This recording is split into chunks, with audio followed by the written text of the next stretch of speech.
नमस्कार दोस्तों, welcome to eat update. आज हम स्टॉक मार्केट से रिलेटेड कुछ टॉपिक के बारे में बात करते हैं। जैसे उसमें से एक है प्राइमरी मार्केट। प्राइमरी मार्केट क्या होता है? प्राइमरी मार्केट वो मार्केट होता है जहाँ पे कंपनी पहली बार अपना कोई शेयर पब्लिक को बेचती है। ठीक है? कंपनी को बेचती है, उससे पैसा कमाती है। पहली बार यहाँ से ही कंपनी को पैसा मिलता है। ठीक है? अब सिंपल शब्द में समझे तो कंपनी डायरेक्ट इन्वेस्टर को शेयर बेचती है, जैसे इन्वेस्टर उनको पैसा देते हैं। ठीक है? अब ये कंपनी पैसा जुटाती कैसे? आईपीओ के थ्रू, एफपीओ के थ्रू। वैसे बात करते हैं, जैसे एग्जांपल समझो आप, रिलायंस इंडस्ट्री ने जब आईपीओ लॉन्च किया था ना, तो इन्वेस्टर ने शेयर डायरेक्टली कंपनी से खरीदे थे। वैसे क्या इन्वेस्टर जो आगे बात करता हूँ उसमें बताऊंगा सेकेंडरी मार्केट में इन्वेस्टर कैसे शेयर खरीदते हैं। ठीक है? तो जैसे पहली बार कंपनी अपना आईपीओ लेके आई, इसमें इन्वेस्टर ने अपने डायरेक्ट शेयर खरीद लिए इसमें। ठीक, आईपीओ के थ्रू। ठीक है? प्राइमरी मार्केट इसमें शेयर मिलते कैसे हैं प्राइमरी मार्केट में? ठीक, जैसे कंपनी अपना आईपीओ लॉन्च करती है। ठीक है? एफपीओ लेके आती है, राइट्स इशू लेके आती है। ठीक है? प्राइवेट प्लेसमेंट लेके आती है। इन सब के थ्रू इन्वेस्टर कंपनी के स्टॉक खरीद लेता है। ठीक है? ये थोड़ा कंसोलिडेटेड प्राइस पे भी मिल जाते हैं, मतलब थोड़े सस्ते भी होते हैं। अब नेक्स्ट बात करते हैं सेकेंडरी मार्केट। सेकेंडरी मार्केट क्या होती है? जहाँ पे हम लोग ट्रेड करते हैं, जैसे एनएससी बीएससी, हमारी जो ट्रेड जो है ना, यहाँ पे ये ट्रेड होते हैं। सेकेंडरी मार्केट वो मार्केट होती है जहाँ इन्वेस्टर एक दूसरे से शेयर बाई कर से और शेयर करते हैं। ठीक है? जैसे यहाँ पे हम जो कोई एक्सचेंज होता है ना, एक्सचेंज पे इन्वेस्टर ही इन्वेस्टर से शेयर करते हैं ना। जैसे किसी एक ए इन्वेस्टर ने कोई स्टॉक बेच दिया, बी इन्वेस्टर ने उसको बाई कर लिया, तो इसका पैसा कंपनी को थोड़ी ना मिलेगा। जब कंपनी ने आईपीओ लॉन्च किया था, उसका पैसा पहले ही इनसे मिल गया था। अब ये शेयर मार्केट में आ गया, तो उसका प्राइस एक इन्वेस्टर से दूसरे इन्वेस्टर तक वो शेयर घूमता रहता है। ठीक है? तो सेकेंडरी मार्केट में ये होता है। ठीक है? आपको अब इनकेस अब आपको रिलायंस का शेयर खरीदोगे, तो आप एक्सचेंज से खरीदोगे, ना कि कंपनी से, क्योंकि वो आईपीओ के थ्रू वो शेयर एक्सचेंज पे आ चुका था। ठीक है? सेकेंडरी मार्केट में आप कोई भी ट्रांजेक्शन करोगे आईपीओ होने के बाद, ठीक, तो सेकेंडरी मार्केट में ही करोगे। तो बेसिक कॉन्सेप्ट सेकेंडरी मार्केट का ये है कि आप इसमें एक इन्वेस्टर से दूसरे इन्वेस्टर के पास फ्लो चलता है, मतलब शेयर बाई सेल होता है। ठीक है?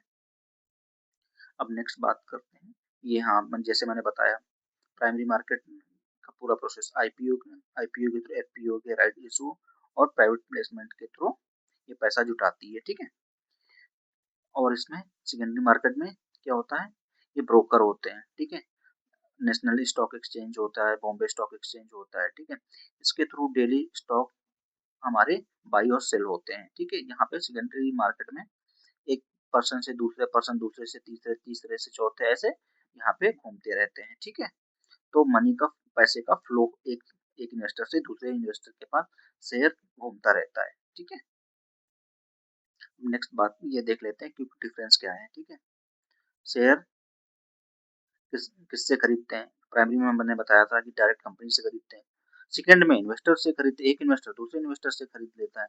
कंपनी का पर्पस क्या होता है? सबसे पहले कंपनी फंड रेज करना चाहती है, वो अपने बिजनेस को और ज्यादा फैलाना चाहती है, एक्सपेंड करना चाहती है। और ये यहाँ पे सेकेंडरी मार्केट में सिर्फ ट्रेडिंग होती है। ठीक है? एग्जाम्पल समझो, एक आईपीओ। ठीक है? आईपीओ के थ्रू पैसा जुटाती है ना, तो इस आईपीओ एफपीओ कुछ भी ले सकते हो। और यहाँ पे स्टॉक एक्सचेंज हो गया, जैसे एनएससी हो गया, बीएससी, यहाँ पे ट्रेड होगी। ठीक है? मनी किसको मिलता है? यहाँ पे स्टार्टिंग में उसको मिलता है, किसको मिलता है? कंपनी को। कंपनी को, क्योंकि इन्वेस्टर से उसने शेयर बेच दिया, तो उसके बदले इसने पैसे ले लिए।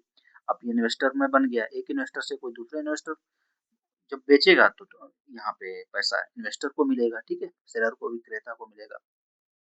और इस जब आपने स्टार्टिंग में ही खरीद लिया था स्टॉक प्राइस, तो यहाँ पे रिस्क बहुत कम होती है। अब यहाँ पे थोड़ी हाई भी, रिस्क भी बहुत ज्यादा हाई होता है, ये फ्लैक्चुएट भी होता रहता है। अब बात करते हैं वॉल्यूम क्या होता है। जब एक एक टाइम पीरियड में हमारा स्टॉक कितनी बार ट्रेड हुआ है, मतलब कितनी बार बाइंग सेल हुआ है ना, उसी को हम वॉल्यूम बोलते हैं। ठीक है? वही बताया गया है, एक स्पेसिफिक टाइम पीरियड में जितना हमारा शेयर ट्रेड होता है उसे वॉल्यूम बोलते हैं। ठीक है? में जितना ट्रेड होगा वैसे-वैसे इसका आपने चार्ट वॉल्यूम का देखा ही होगा, ऐसे ही होता है। ये अप का भी डाउन जैसे-जैसे हमारा प्राइस मूव करता है अप डाउन साइड में डाउन या अप साइड में या डाउन साइड में, वैसे इसका वॉल्यूम भी उसी के अकॉर्डिंग होता रहता है।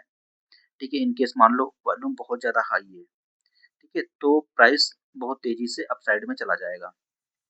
इन केस वॉल्यूम थोड़ा कम हो रहा है, तो फिर थोड़ा-सा करेक्शन हो जाएगा। ठीक है, बेसिकली वॉल्यूम ये होता है कि एक टाइम पीरियड में कोई स्टॉक कितनी बार ट्रेड हुआ है। अब हमारा कोई ये क्या बोलते हैं कंफर्मेशन, वॉल्यूम से ही हमारी ट्रेड का कंफर्मेशन होता है कि ये जो हमारा स्टॉक है, जो बहुत तेज़ी के साथ अप डायरेक्शन में जाएगा या धीरे-धीरे जाएगा। तो ये सब वॉल्यूम ही डिसाइड करता है हमारा। यदि वॉल्यूम बहुत तेज़ी से बढ़ रहा है तो मतलब प्राइस हमारा अच्छा खासा बढ़ेगा। ठीक है? अब नेक्स्ट बात करते हैं लिक्विडिटी। एक लिक्विडिटी क्या होता है? जैसे एक स्पेसिफिक शेयर या एसेट जो है कितनी जल्दी कैश में बदला जा सकता है। जैसे हमारा यहाँ बोलते हैं, ठीक है? यहाँ पे बहुत ज़्यादा बाइंग सेलिंग हो रही है, बहुत ज़्यादा बाइंग सेलिंग मतलब बहुत ज़्यादा सेलर बैठे हैं, बहुत ज़्यादा बायर बैठे हैं। ठीक है? तो उसी को हम लिक्विडिटी बोलते हैं।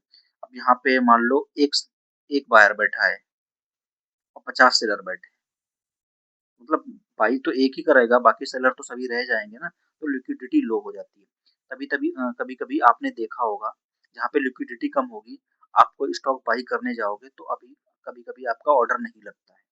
तो ये सब लिक्विडिटी का ही खेल होता है क्योंकि वहाँ पे लिक्विडिटी बहुत कम होती है। आप बाई करना चाह रहे हो इसलिए आपका ऑर्डर नहीं लगता है। तो ये लिक्विडिटी हो गया हमारा। ठीक है, बस आज के लिए बस इतना ही था। इन केस वीडियो पसंद आए तो लाइक, शेयर, सब्सक्राइब करना है। मिलते हैं नेक्स्ट वीडियो में, तब तक के लिए जय हिंद।